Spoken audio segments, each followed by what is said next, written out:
Let's quit tobacco and alcohol today.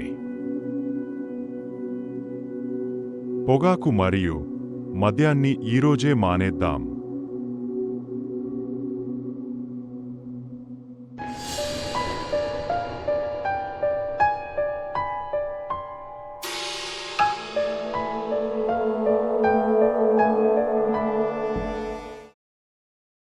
ప్రతి ఇంట్లో ఒక కథ ఉంది.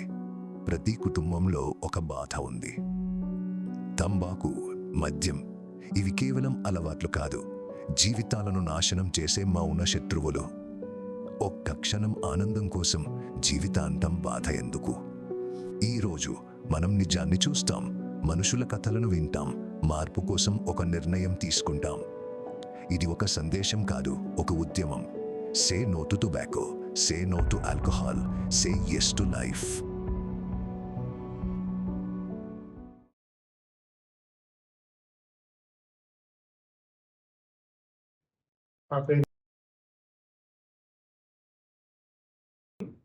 నేను కాలేజీ చదివే రోజుల నుంచి ఈ గుట్కా తినడం అనేది మొదలైంది. అది కూడా ఒక పార్ట్ టైం పెయింట్ కంపెనీలో పనిచేసేవాడిని. వాళ్ళు పక్కన వాళ్ళు ఇల్లు తినేవాళ్ళు. నాకు ఆ వాసన పడక కాలేజీకి వెళ్ళడానికి ఇబ్బంది అనిపించి, నేను అప్పుడే ఇది కొత్తగా వస్తుంది ఈ గుట్కా అనేది, అప్పటి నుంచి కూడా అలవాటైంది నాకు. ఆ తర్వాత అతనికి ప్రాబ్లం కాదు కదా అనుకునేవాడిని. ఇక అలాగే చాలా కాలం బాధపడ్డాను. మానేద్దాం అనుకునేవాడిని, కానీ మానలేకపోయేవాడిని. అలాగా కొన్ని సంవత్సరాల తర్వాత మరి పళ్ళు చూస్తే ఎవరితో మాట్లాడాలన్నా కానీ సిగ్గుగా అనిపించేది, చాలా ఇబ్బందిగా ఉండేది. కానీ మానడానికి నా దగ్గర సరైనటువంటి మానసిక శక్తి కానీ, నాకు ఇలా వైద్య సహాయం దొరుకుతుందన్నా కానీ ఈ విధమైనటువంటి ఇన్ఫర్మేషన్ నాకు ఉండేది కాదు. తర్వాత కాలంలో మరి పెళ్ళైన తర్వాత మరి ఆల్కహాలిజానికి కూడా నేను గురవడం జరిగింది. 4 ఇయర్స్ నేను కంప్లీట్లీ ఆల్కహాలిజంతో చాలా బాధపడ్డాను. అనుకోకుండా బట్ ది గాడ్ గ్రేస్, అలాగే దాంట్లోంచి బయటికి రావడం, మరి 15 సంవత్సరాలు సోబర్ జీవితం గడిపాను. తర్వాత మళ్ళీ దురదృష్టవశాత్తు పరిస్థితులు తలకిందులై మరి డిప్రెషన్లోకి వెళ్ళి మళ్ళీ తిరిగి తీసుకోవడం అనేది జరిగింది. గుట్కా లేదా పొగాకు వాడే సమయంలో మీకు ఎలా అనిపించేది? కొన్ని సంవత్సరాల పాటు తిన్న తర్వాత ఇక అది నోట్లో లేనిదే ఏ పని చేయలేనటువంటి పరిస్థితికి వచ్చేసాను. చివరికి 24 అవర్స్ ఉడుకునేటప్పుడు కూడా అది నోట్లోనే ఉండేది. తెల్లారే ఎప్పుడో వెళ్తూ వస్తే అప్పుడు వాష్ చేసుకునే ఉంది. మళ్ళీ టాయిలెట్కి వెళ్ళాలన్నా కానీ, మరి ఫోన్ చేసిన తర్వాత కానీ, పడుకోవాలన్నా కానీ, అది లేకపోతే కాళ్ళు చేతులు గుంజేస్తున్నట్టు, తలకాయ నొప్పి, ఈ రకమైనటువంటి ఫిజికల్ సిమ్టమ్సే కాకుండా మానసిక స్థితి కూడా సరిగ్గా ఉండేది కాదు. అది నోట్లో వేసుకుంటే కానీ ఒక రిలాక్సేషన్ లాగా అనిపించేది.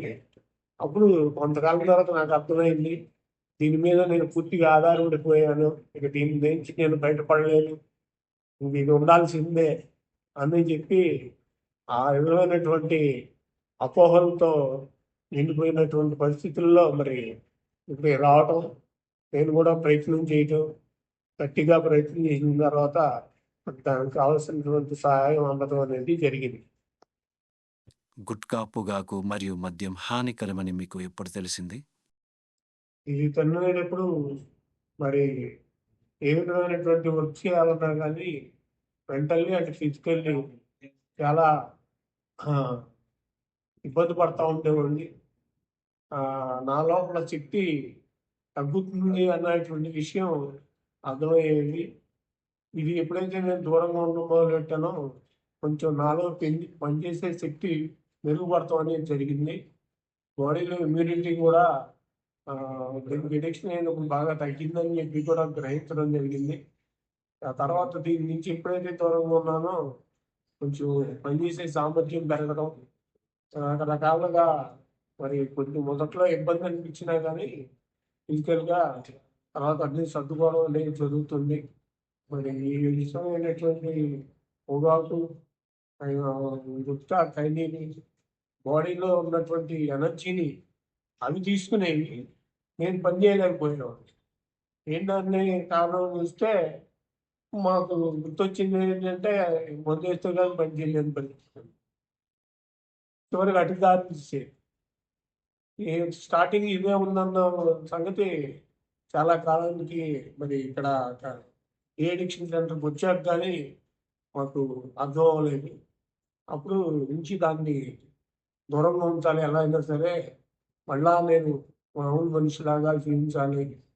అప్పుడు పెళ్ళికి కానీ ఎవరికన్నా ఫంక్షన్స్కి కానీ లేదంటే ఎవరితో పెద్దవాళ్ళతో గవర్నమెంట్ ఆఫీసుల్లోకి వెళ్ళి కలవాలన్నా కానీ చాలా ఇబ్బందిగా ఉండేది. వాళ్ళు మాట బాగానే ఉండేది, నా పని చూడగానే చాలా కొంచెం యాంబ్రస్గా పెట్టేవాడు. దాంతో నాకు చాలా సిగ్గుగా ఉండేది. ఈ అలవాట్లు మానేసిన తర్వాత మీకు ఎలా అనిపించింది? ఫస్ట్ రోజు దూరంగా ఉన్నప్పుడు కొంచెం అన్ఈజీగా ఉండటం, హెడేక్ లాగా అనిపించడం, కాళ్ళు చేతులు గుంజినట్టుగా అనిపించడం అనేది జరుగుతుంది. మీరు మీ కుటుంబంతో కలిసి ఉండే సమయంలో పొగాకు లేదా గుట్కాని తీసుకునేవారా? నో- సమాజంలో ఉన్నప్పుడు సిగరెట్ తాగేవారా? తాగేవాడు. ఈ అలవాట్లు మీ చుట్టూ ఉన్న వారిపై ఏమైనా ప్రభావం చూపేవా? అవి ప్రభావం చూపించడం అంటే వాళ్ళు కూడా తాగేవాడు కాబట్టి వాళ్ళకి ప్రభావం చూపించింది అని అనుకునేవాడు కాదు. కానీ నార్మల్ పీపుల్ ఉన్న చోట తాగినప్పుడు మాత్రం వాళ్ళు ఇబ్బంది పడేవాడు. ఆ రకమైనటువంటి 2-3 సార్లు సిచ్యువేషన్ నేను గమనించడం జరిగింది. ఏదో స్మోకింగ్ మాత్రం నాకు ఎడిక్షన్ అవ్వలేదు ఇది. కానీ గుట్కా ఖైనీకి మాత్రం 24 hours ఉండాల్సింది అన్నటువంటి ఇదైపోయాను. అవి గుట్కా వేసుకున్నప్పుడు ఇంట్లో వాళ్ళకి కొంచెం వాసన ఇబ్బంది అనిపించేది, ఇబ్బందికరంగా. అయినా కూడా నేను పట్టించుకునే స్థితిలో ఉండేవాడిని కాదు. ఎందుకంటే నా ఫిజికల్ ప్రాబ్లము, నా మెంటల్ ప్రాబ్లము నేనే చూసుకునేవాడిని తప్ప కుటుంబ సభ్యుల గురించి ఆలోచించే పరిస్థితి ఉండేది కాదు. ఆ రకమైనటువంటి సిచ్యువేషన్స్ నేను తింటున్నప్పుడు చాలాసార్లు గమనించాను. అది కూడా రాను రాను పట్టించుకోవడం మానేశాను. ఇంకా నేను అదే కంటిన్యూ చేసేవాడిని. తర్వాత బయట సమాజంలోకి వెళ్ళినప్పుడు కొంచెం అనీజీగా ఫీల్ అయ్యేవాడిని. అవతల వ్యక్తులు కూడా ఇబ్బంది పడేవాడిని. పొగాకు లేదా గుట్కాని అరికట్టడంలో టొబాకో సెసేషన్ సెంటర్ మీకు ఉపయోగపడిందా? ఎలా? అనుభవించిందండి. శారీరకంగా, మానసికంగా చాలా సామర్థ్యాన్ని నేను కోల్పోవడం జరిగిందని చెప్పి చాలా సంవత్సరాల తర్వాత నేను తెలుసుకోవడం జరిగింది. ఇక్కడికి వచ్చిన తర్వాత టీసీహెచ్ సెంటర్కి వచ్చిన తర్వాత అప్పుడు డాక్టర్ వంశీ గారిని పూర్తిగా నా గురించి తెలియపరచడం, ఆయన మంచి మెడిసిన్స్ రాసివ్వడం, అలాగే మరి సైకాలజిస్ట్ వీర్రాజు గారి దగ్గరికి కూడా పంపించడం, ఆయన ఇచ్చినటువంటి నికోటెక్స్ గమ్ ప్యాకెట్స్ ద్వారా మరి 2 ఆల్కహాలిజానికి, ఈ టొబాకో గుట్కానికి కానీ చైనీకి కానీ మరి దాని నుంచి దూరంగా ఉండడం అనేది సాధ్యం. ఫస్ట్లో 1-2 సార్లు ఫెయిల్ అయిన మాట జరుగుతుంది. రాగానే నేను స్టడీ అవ్వలేదు. మినిమం నాకు 1.5 year నుంచి నేను ఇక్కడ ట్రీట్మెంట్ తీసుకుంటూ జరుగుతుంది. ఆ తర్వాత సెట్ అయ్యాను. గుట్కా, పొగాకు లేదా మద్యాన్ని నిర్మూలించడానికి మీరు ఏ విధమైన మందులు వాడారో చెప్పగలరా? ఈ గమ్ ప్యాకెట్స్ మరి ఎప్పుడైతే గుట్కా తినాలి అని ఉన్నటువంటి క్రేవింగ్, తినాలన్న కోరిక స్టార్ట్ అయినప్పుడు ఒకటి తీసుకుని అది నోట్లో వేసుకుని మరి ఒక పక్క ఒకసారి, రెండో పక్క ఒకసారి, ఎదరో ఒకసారి అలా పెట్టుకుని మింగకుండా దాన్ని ఊసేపు ఒక అరగంట సేపు కనుక ఉంచుకున్నామంటే మళ్ళీ ఒక 4-5 గంటల వరకు కూడా తినాలన్నటువంటి కోరిక రాదు. మరి అది నా అనుభవపూర్వకంగా నేను తెలుసుకున్నాను. మరి వీటి ద్వారానే కాకుండా మరి ఈ డాక్టర్ గారు ఇచ్చినటువంటి మందుల ద్వారా కూడా మరి రాత్రి కూడా ఎటువంటి ఫిజికల్ ఇబ్బంది లేకుండా చాలా ప్రశాంతమైనటువంటి నిద్రపోగలుగుతున్నాను. మరి ఇప్పుడు కూడా నేను టాబ్లెట్స్ వేసుకునే వచ్చాను. ఇప్పుడు కూడా డాక్టర్ గారు చెప్పారు, అవేర్నెస్, అలర్ట్గా ఉండు. నీకు ఇది ఎప్పుడు తినాలనిపిస్తుందో, ఎప్పుడు తాగాలనిపిస్తుందో తెలియదు. ఇది డిసీజ్ చాలా క్రానికల్ డిసీజ్. కాబట్టి ఎప్పుడు టాబ్లెట్స్ దగ్గర పెట్టుకుని అవి వాడుకుంటా ఉండండి అని చెప్పి తెలియపరుస్తున్నాను డాక్టర్ వంశీకృష్ణ గారు. మరి అలా అదే విధంగా నేను మెయింటైన్ చేయటం, దాని నుంచి మరి ఆల్కహాల్ నుంచే కాకుండా మరి టుబాకో సంబంధించిన గుట్కా ఖైనీలకు కూడా దూరంగా ఉండడం జరుగుతుంది. పొగాకు మరియు మద్యాన్ని మానేయడం మీకు ఎలా అనిపించింది? టుబాకోని నిలిపేయడం వల్ల పనిచేసే శక్తి సామర్థ్యం పెరగటం, మరి ఆలోచన విధానం కూడా మారటం, కొంచెం విజ్డమ్తో అంటే వివేకంగా ఆలోచించగలగడం, నాలో ఉన్నటువంటి ఎమోషన్స్ని తగ్గించుకోగలగటం, భావోద్వేగాలు కానీ అయితే కోపాన్ని కానీ, ఇంతకుముందు ఏ విధమైనటువంటి ఎమోషన్స్ వచ్చినా గుట్కా మీదే ఆధారపడేవాడిని. గుట్కా ఆపిన తర్వాత మెడిటేషన్ చేసుకుంటూ, అలాగే మరి దాని నుంచి ఈ దోషాలు ఏవైతే ఉన్నాయో, కోపం కానీ, రకమైనటువంటి ఈర్ష్య, అసూయ, ద్వేషాలు కానీ మరి నాలో పెట్టుకుని నేను వాటిలన్నిటిని తీసుకెళ్ళి ఆల్కహాల్లో ముంచుతూ ఉండేవాడు. నేను చేయగలిగింది అది ఉంటే తప్ప వేరే ఉండేది కాదు.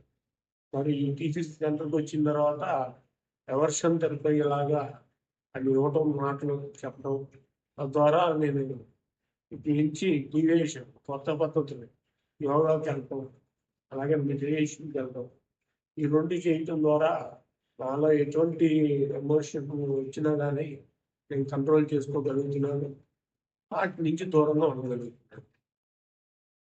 ఈ అలవాట్లను మానేయడంలో మీ కుటుంబం అభిప్రాయం ఏంటి? ఓవరాల్ లిక్విడ్ ద్వారా అంటే మళ్ళీ మొదలు పెడతాడు అనేటువంటి అపోహ వాళ్ళలో ఉంది. వాళ్ళల్లో ఇంకా నమ్మకం కలగలేదు. వాళ్ళ నమ్మకం కోసం కాదు, నా ఆరోగ్యం కోసం, నా కోసం నేను దాన్ని దూరంగా ఉంచాలనుకున్నాను. ఎందుకంటే కుటుంబ సభ్యుల కోసం, లేకపోతే మరెవరి కోసం ఇది కనుక మానాలి అనుకుంటే మళ్ళీ తిరిగి తీసుకోవడం అనేది జరుగుతుందని మరి ఇక్కడ సైకాలజిస్టులు వారి మాటల ద్వారా జరిగింది. మీ ఆరోగ్యం కోసం, మీకోసం మీరు మానాలని అనుకుంటున్నారు, అంతవరకే అన్నారు. వాళ్ళు కూడా పరోక్షంగా తెలియదు సంతోషిస్తున్నారని అనుకోవాలి.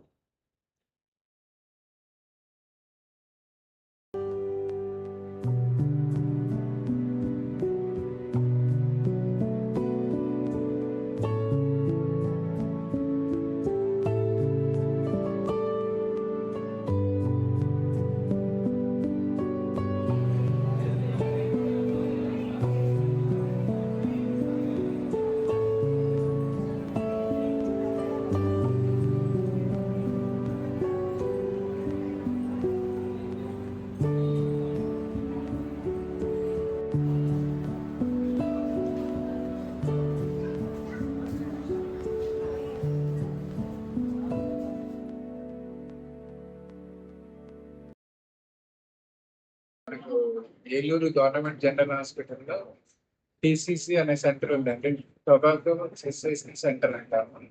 ఇక్కడికి ఎవరైతే పొగాకు బానిసలు అవుతారో, అంటే సిగరెట్లు కానీ, ఖైనీలు కానీ, గుట్కాలు కానీ, ఇలా ఇన్హలేషన్ ఫామ్, ఓరల్ ఫామ్ లో కూడా ఎవరైతే దానికి బానిసలు అవుతారో వాళ్ళందరికీ మనకు ట్రీట్మెంట్ చేయడం జరుగుతుంది. మనకి ఇక్కడ నికోటిన్ రీప్లేస్మెంట్ థెరపీ ఉన్నాయి, ప్యాచెస్ ఉన్నాయి, గమ్స్ ఉన్నాయి, nicotine replacement therapy gums. So ఆ పేషెంట్ కండిషన్ బట్టి ఎప్పటి నుంచి వాడుతున్నాడు, ఎన్ని వాడుతున్నాడు అనే దాన్ని బట్టి మనం ప్యాచెస్ కానీ గమ్స్ కానీ ఇవ్వడం జరుగుతుంది.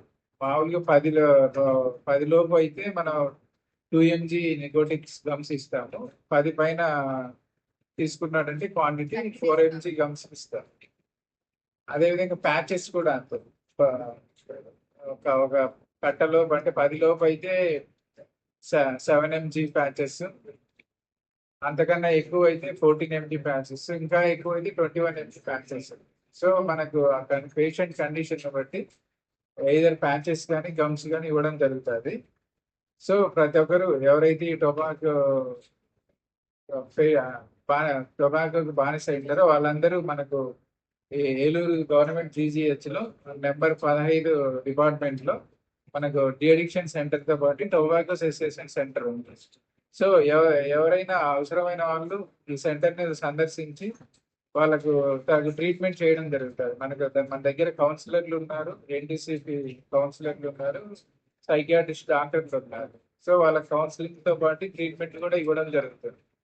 సో ఇప్పుడు ఎవరైనా మీకు తెలిసిన వాళ్ళు కానీ మీరు కానీ ఎవరైనా ఇబ్బంది పడుతూ ఉంటే టొబాకో మానాలనే కోరిక మీలో ఉందంటే ఏలూరు జీజీహెచ్లోని నెంబర్ 15 ఓపీడీ సెంటర్ని సందర్శించి మీరు తగు ట్రీట్మెంట్ని తగు కౌన్సిలింగ్ తీసుకోగలిగి మీరు దాని నుంచి బయటపడడం జరుగుతుంది. సో ఈ అవకాశాన్ని ఉపయోగించుకోగలరని ఆశిస్తున్నాను. ఇట్లు మీ psychiatrist doctor Prasad Reddy, GGH Eluru. అందరికీ నమస్కారం. నా పేరు నేను ఆటో డ్రైవర్ని. నాకు 17 సంవత్సరాలు ఉండగా నాకు స్మోకింగ్ అలవాటు అయింది. అది స్టార్టింగ్లో తక్కువే ఉండేది, క్రమంగా అది కొంచెం ఎడిక్షన్ బలంగా పెద్ద ఎడిక్షన్ అయిపోయింది. దాంట్లో నుంచి ఎలా బయటపడాలనేది నాకు అర్థం కాలేదు. చాలా ప్రయత్నించి చాలాసార్లు విఫలమయ్యి మా ఫ్రెండ్ ద్వారా తెలుసుకొని గవర్నమెంట్ హాస్పిటల్లో టీసీసీ సెంటర్లో నికోటిన్ ప్యాచెస్ ఇస్తున్నారు, దాని ద్వారా సిగరెట్ మానేయచ్చు అని నాకు తెలిసి, నాకు నమ్మకం లేకపోయినా వచ్చి 3 months కోర్స్ నేను తీసుకొని విజయవంతంగా బయటపడి నికోటిన్ ప్యాచెస్, ఆ తర్వాత నికోటిన్ గమ్స్ నాకు ఇచ్చి వీర్రాజు గారు, సైకియాట్రిస్ట్ వీర్రాజు గారు నన్ను దీంట్లో నుంచి బయటపడేసి, అలాగే నాకు తెలిసిన వాళ్ళనే కానీ ఎవరినైనా నాకు కనిపించిన వాళ్ళే కానీ సిగరెట్ కాల్చే వాళ్ళని దీంట్లో నుంచి బయటపడలేని వాళ్ళని తీసుకొచ్చి నేను దగ్గరుండి వాళ్ళని కూడా మాన్పించి వాళ్ళని కూడా మార్చి ఇవన్నీ నియర్లీ నాకు 6 years హ్యాబిట్ ఇది. దీంట్లో నుంచి నేను ఫిట్ అవ్వగలిగాను ఈ నికోటిన్ ప్యాచెస్ వల్ల. మీరు స్మోకింగ్కి ఎలా అడిక్ట్ అయ్యారు? ఇంకా పొద్దున్నే లేకడం ఇంకా నా రోజు సిగరెట్తోనే స్టార్ట్ అయ్యేది. నా ప్రయాణం కూడా సిగరెట్ అన్నట్టు ఉండేవాడిని. నేనైతే పొద్దున్నే లేకడం, సిగరెట్ షాప్కి వెళ్ళడం, ఇంకా సిగరెట్ కోసమే నా జీవితం అన్నట్టు బతికేవాడిని. స్టార్టింగ్లో 1-2తో స్టార్ట్ అయింది నేను, ఆఖరికి 4 boxesకి వెళ్ళిపోయాను. ఇంకా రోజుకి 4 పెట్టులు కాల్చినంత చివరికి వెళ్ళిపోయాను నేను, డెడ్ ఎండ్కి వెళ్ళిపోయాను. ఇంకా చేసేదేం లేక ఇంకా తర్వాతకి ఈ నికోటిన్ ప్యాచెస్ వాడి బయటికి రాగలను. మీకు డీసీసీ గురించి ఎలా తెలిసింది? మా ఫ్రెండ్ ద్వారా అయింది. మా ఫ్రెండ్ కూడా ఇలాగా సిగరెట్ ఎడిక్షన్ వల్ల, సిగరెట్ స్మోకింగ్ డ్రింకింగ్ ఎడిక్షన్ వల్ల వాళ్ళ వైఫ్ హాస్పిటల్కి తీసుకొచ్చారంట. ఆ మనిషికి అలా తెలిసింది, తను నాకు చెప్పాడు. నాతో షేర్ చేసుకోవడం నాకు నమ్మకం లేకపోయినా నేను వచ్చాను. టీసీసీకి వచ్చి ఒక 2 weeksకి సరిపడా ప్యాచెస్ ఇచ్చారు. నాకు 2 daysలోనే రిజల్ట్ కనిపించింది. 2 daysలోనే రిజల్ట్ కనిపించి నాకు ఇంకా నమ్మకం కుదిరింది, నేను మానగలను, నేను బయటికి రాగలను. మీరు స్మోకింగ్ని మానేయడానికి టీసీసీ ఎలా ఉపయోగపడింది? టీసీసీ నాకు ఎలా ఉపయోగపడిందంటే, ఈ మెడిసిన్ ద్వారా ఈ నికోటిన్ ప్యాచెస్, నికోటిన్ గమ్స్ ఇవన్నీ నాకు ఇచ్చి, నాకు వెనకాల సపోర్ట్ ఉండి, ఇలా చేయాలి, టైం తప్పకుండా వేసుకోవాలి మెడిసిన్స్ అవి అని చెప్పి మంచిగా సపోర్ట్ ఇచ్చి నేను ఫిట్ అయ్యేలా హెల్ప్ చేశాను. స్మోకింగ్ మానేసిన తర్వాత మీ జీవితం ఎలా ఉంది? చాలా సంతోషంగా ఉందండి. ప్రస్తుతానికి అయితే జీవితం చాలా సంతోషంగా సాగుతుంది. సిగరెట్ కాల్చినప్పుడు అంటే ఎడిక్షన్ ఉన్నంత కాలం చాలా డిప్రెషన్లో ఉండేవాడిని. ఎందుకు మానలేను, ఇంకా చాలా డిప్రెషన్లో ఉండేవాడిని. సిగరెట్ మానేసిన తర్వాత నలుగురితో నవ్వుతూ మాట్లాడటం, చాలా హ్యాపీగా ఉంది ప్రస్తుతానికి అయితే జీవితం.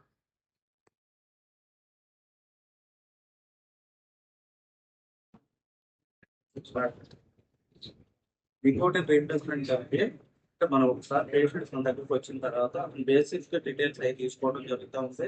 తర్వాత అతను ఎంత క్రేవింగ్ లో ఉన్నాడో, అతను ప్రజెంట్ సిచ్యువేషన్ ఎలా ఉందో అనేది కూడా స్కేలింగ్ చేయడం జరుగుతూ ఉంది. స్కేలింగ్ చేసిన తర్వాత సిచ్యువేషన్ బేస్డ్ అంటే నీడ్ బేస్డ్ కౌన్సిలింగ్ అనేది అతనికి ఇవ్వడం జరుగుతూ ఉంది. నీడ్ బేస్డ్ కౌన్సిలింగ్ ఇచ్చిన తర్వాత అతను ఏం చేస్తామంటే మనం సైకాట్రిస్ట్ రెఫర్ చేస్తాం.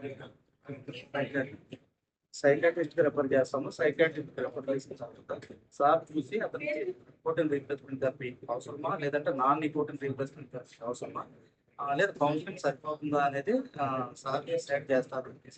సైకాట్రిస్ట్ ఆయన ఒపీనియన్ తీసుకుని అప్పుడు ఆయన నికోటిన్ రీప్లేస్మెంట్ థెరపీ స్టార్ట్ చేయమంటే స్టార్ట్ చేయడం జరుగుతూ ఉంది. ఇది 2 రకాలుగా ఉంటుంది. ప్యాచెస్ రూపంలో ఉంటుంది, 2 గమ్స్ రూపంలో ఉంటుంది.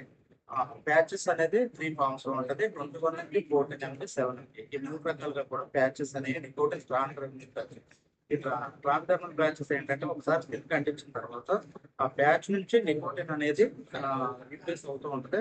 అవి అతనికి క్రేవింగ్ అనేది గ్రాడ్యువల్ గా తగ్గుతూ ఉంటుంది. ఇది ఒకసారి 24 hours పనిచేస్తుంది. ఒకసారి స్టిక్ చేసిన తర్వాత 24 hours వరకు అది నికోటిన్ అనేది రీప్లేస్ అవుతూ ఉంటుంది. ఆఫ్టర్ 24 hours తర్వాత మళ్ళీ తీసి మళ్ళీ వేరే మార్చమంటే ఇవన్నీ కూడా వాళ్ళకి చెప్పడం క్లియర్ గా చెప్పడం జరుగుతుంది. అలాగే ఇది 21 MG, 14 MG, 7 MG వాడేస్తాం. ఇలాగే ఏంటంటే స్మోకింగ్ టైనింగ్ ఫుడ్ తీసుకున్న వాళ్ళు ఏంటంటే గమ్స్ తీసుకోవడం అలవాటు ఎందుకంటే ఎక్కువగా టైనింగ్ ఫుడ్ నమ్ముతారు కాబట్టి ఆ నమ్మదే ఫ్లేవర్ అయితే మాకు బాగుంటుందని అంటారు. వాళ్ళకి ఏంటంటే గమ్స్ ఇవ్వడం జరుగుతుంది. నికోటిన్ గమ్స్ ఇది కూడా 2 రకాలుగా ఉంటుంది. 4 MG ఉంటుంది, 2 4 MG. ఈ నికోటిన్ గమ్స్ కూడా స్మోక్డ్ ఫామ్ ఇస్తాము, స్మోక్లెస్ ఫామ్ ఇస్తాము. అది ఏది అవసరం అనేది మా సైకాట్రిస్ట్ డిసైడ్ చేసిన తర్వాత వాళ్ళకి గమ్స్ దానికి ఇవ్వడం జరుగుతుంది. అలాగే పేషెంట్ వచ్చిన తర్వాత స్మోకింగ్ అలవాటు ఎవరైతే ఉన్నారో వాళ్ళకి ఎక్కువ స్మోక్ చేయడం వల్ల వాళ్ళకి కార్బన్ మోనాక్సైడ్ లెవెల్స్ అనేవి పెరుగుతూ ఉంటాయి. కాబట్టి మేము ఏం చేస్తామంటే కార్బన్ మోనాక్సైడ్ అనలైజర్ ద్వారా వాళ్ళలో కార్బన్ మోనాక్సైడ్ లెవెల్స్ ఎలా ఉన్నది అనేది కూడా చెక్ చేయడం జరుగుతుంది. చెక్ చేసిన తర్వాత దాని రిజల్ట్ చెప్పి మన సైకాట్రిస్ట్ దాంట్లో లేదంటే కన్సర్న్ మెడికల్ ఆఫీసర్తో చెప్పి వాళ్ళకి ఫర్దర్ ట్రీట్మెంట్ ఏమైనా అవసరమా అనేది మనం చూడటం జరుగుతుంది. కార్బన్ మోనాక్సైడ్ అనలైజర్ ద్వారా అందరికీ కూడా టెస్ట్ చేయడం జరుగుతూ ఉంటుంది. నెక్స్ట్ అంతేకాకుండా రిపోర్ట్స్ అండ్ లింకేజెస్ బాగా డెవలప్ చేస్తుంటారు. ప్రతి మెడికల్ హాస్పిటల్లో ప్రతి ఓపీలో కూడా మన టీసీసీ సెంటర్ తెలుసు. అంతే ఎవరు స్మోకర్స్ వచ్చినా కానీ ఖచ్చితంగా టీసీసీ సెంటర్ రిఫర్ చేయడం జరుగుతుంది. ఇంకా టీబీ సెంటర్ ఎన్టీఈపీ నుంచి కానీ, ఐసీటీసీ సెంటర్ నుంచి కానీ, డెంటల్ నుంచి కానీ, మిగతా జనరల్ ఓపీ నుంచి కానీ రిఫరల్స్ అనేవి ఖచ్చితంగా మన దగ్గరికి పంపించడం జరుగుతూ ఉంది. అలాగే మన సెయింట్ జోసెఫ్ డెంటల్ కాలేజ్ నుంచి కానీ, లేదంటే ఆశ్రమం ఎన్సీసీ కూడా ఉంది అక్కడ ఆశ్రమం నుంచి కానీ, అక్కడి నుంచి కూడా మనకు రిఫరల్స్ వస్తూ ఉంటాయి. వాళ్ళు కూడా మేము నికోటిన్ రీప్లేస్మెంట్ థెరపీ అనేది స్టార్ట్ చేయడం జరుగుతూ ఉంటుంది. వీటితో పాటు మధ్యలో అవేర్నెస్ క్యాంపెయిన్స్ అనేది కండక్ట్ చేయడం జరుగుతూ ఉంటుంది. స్టూడెంట్స్ కానీ లేదంటే పక్కన మాస్ ఎవరైనా పబ్లిక్ ఎవరైతే ఉన్నారో వాళ్ళందరినీ కూడా గ్యాదర్ చేసి వాళ్ళకి అవేర్నెస్ ప్రోగ్రామ్స్ అనేవి కూడా కండక్ట్ చేసి ఇక్కడ టీసీసీ సెంటర్ అనేది ఉందని చెప్పేసి వాళ్ళకి మనం చెప్పడం జరుగుతూ ఉంది. అలాగే హజార్డ్స్ ఆఫ్ టొబాకో గురించి కూడా వాళ్ళకి చెప్పడం జరుగుతూ ఉంది. అలాగే గ్రౌండ్ లెవెల్లో పనిచేసిన ఆశా వర్కర్లు కానీ, ఏఎన్ఎంలు కానీ, ఎంఎల్హెచ్లు కానీ, పిహెచ్సి మెడికల్ ఆఫీసర్లు కానీ వాళ్ళకి ట్రైనింగ్స్ ఏమైనా దొరికితే అందరూ కూడా మేము ఇన్వాల్వ్ అయ్యి మన టీసీసీ సర్వీసెస్ గురించి వాళ్ళకి ఎక్స్ప్లెయిన్ చేయడం జరుగుతూ ఉంది. ఆ విధంగా మన పిహెచ్సి నుంచి కూడా ఏరియా హాస్పిటల్ నుంచి కూడా ఎక్కువ రిఫరల్స్ మనకు రావడం జరుగుతూ ఉంది. ఈ విధంగా టీసీసీ సెంటర్ అనేది ఇక్కడ మంచి సర్వీస్ తీసుకుంటూ ముందుకు వెళ్తుంది.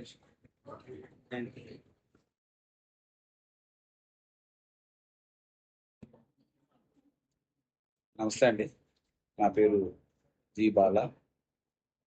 డిటిసిసిలో వర్క్ చేస్తున్నాను. District tobacco control cell DMH office Eluru. మేము ఈ పొగాకు నియంత్రణ కార్యక్రమంలో ఎక్కువగా చేసే కార్యక్రమాలు ఏంటంటే మెయిన్ ఏంటంటే అవగాహన అండి. పేరెంట్స్కి కానీ పబ్లిక్ కానీ ముఖ్యంగా స్కూల్స్లో కానీ ఎక్కువగా అవగాహన ప్రోగ్రామ్స్ చేస్తూ ఉంటాం. ఈ అవగాహన ప్రోగ్రామ్ చేసేటప్పుడు పాట్పా యాక్ట్ అని చెప్పేసి 2003లో దాన్ని మన గవర్నమెంట్ ఆఫ్ ఇండియా ఒక చట్టం చేసిందండి. దాని ప్రకారం కొన్ని సెక్షన్స్ కూడా సెక్షన్ 4, 5, 6, 7 ఇవన్నీ కూడా సెక్షన్స్ ఉన్నాయండి. ఈ సెక్షన్స్ లో పబ్లిక్ ప్లేస్ లో స్మోక్ చేయడం కానీ లేకపోతే ఇలిసిట్ ట్రేడ్ కానీ మైనర్స్ కి టొబాకో విక్రయాలు జరగటం కానీ ఇటువంటివి కూడా చేయకూడదని చెప్పేసి చట్టం రూపొందించారు. అదేవిధంగా మనకి టోఫీ ప్రోగ్రామ్ అనేది అంటే స్కూల్స్ లో మనం టొబాకో ఫ్రీ ఎడ్యుకేషన్ టోఫీ ప్రోగ్రామ్ అంటారు దాన్ని. ఈ ప్రోగ్రామ్స్ వల్ల పిల్లలకి అవగాహన కల్పించడం అంటే భారత పిల్లల్ని మనం జాగ్రత్తగా కాపాడుకున్నట్లయితే ఈ క్యాన్సర్ బారి నుంచి ఈ పొగాకు వాడటం వల్ల వచ్చేటటువంటి అనర్థాల గురించి పిల్లలకు బాగా అవగాహన కల్పించి వాటి నుండి దూరంగా ఉంచడానికి మేము మా ప్రయత్నం చేస్తాం. అదేవిధంగా పిల్లల ద్వారా పేరెంట్స్కి తెలియజేసే విధంగా కూడా ఎవరైనా ఈ తాగేవాళ్ళు పొగాకు తాగేవాళ్ళు ఎవరైనా ఉంటే పొగాకు సిగరెట్లు ఎవరైనా తాగేవాళ్ళు ఉంటారు ఏ విధంగా టీసీసీ సెంటర్కి మేము రిఫర్ చేస్తాం. మా రాజుగారు జీజీహెచ్లో వీర్రాజు గారు ఉంటారు, చిన్న వీర్రాజు గారు, వారు ఇక్కడికి మేము రిఫర్ చేసిన కేసులు ఇక్కడ రావడం, ఇక్కడి నుంచి వారి ద్వారా ట్రీట్మెంట్ పొంది ఆ తర్వాత దాని వలన వచ్చే సత్ఫలితాలను మనం ఇంకా ప్రజలకి బాగా తెలియజేయడం కోసం నేను డిఎంహెచ్ ఆఫీస్ జిల్లా వైద్య ఆరోగ్య శాఖ ఏలూరు డిఎంహెచ్ ఆఫీస్లో ఉంటాము. సో ఈ విధంగా మనం పిల్లలకి ఎక్కువగా భారత పిల్లల్ని మనం కాపాడుకోవాలి కాబట్టి దీనికోసమే ఎక్కువగా టోఫీ ప్రోగ్రామ్ అనేది గవర్నమెంట్ ఆఫ్ ఇండియా స్టార్ట్ చేశారు. అది మనకి మరి త్వరలో సర్వే కూడా స్టార్ట్ అవుతుంది. దీనివల్ల ఎక్కువగా మన జనాల్ని ఈ దుష్ఫలితాల నుండి ఎక్కువగా దూరం పెట్టడానికి అవకాశం ఉంటుంది. Thank you.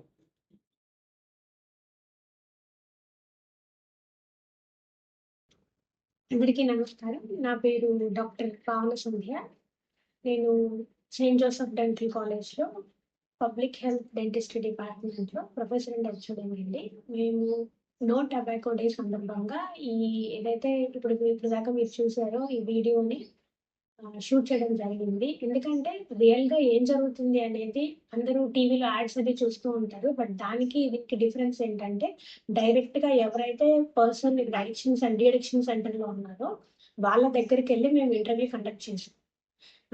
అండ్ వాళ్ళు ఇప్పటి వరకు మీరు చూసిన 2 కథలు ఏవైతే ఉన్నాయో ఇవన్నీ నిజంగా వాళ్ళ రియల్ లైఫ్ సినారియోస్, సిచ్యుయేషన్స్.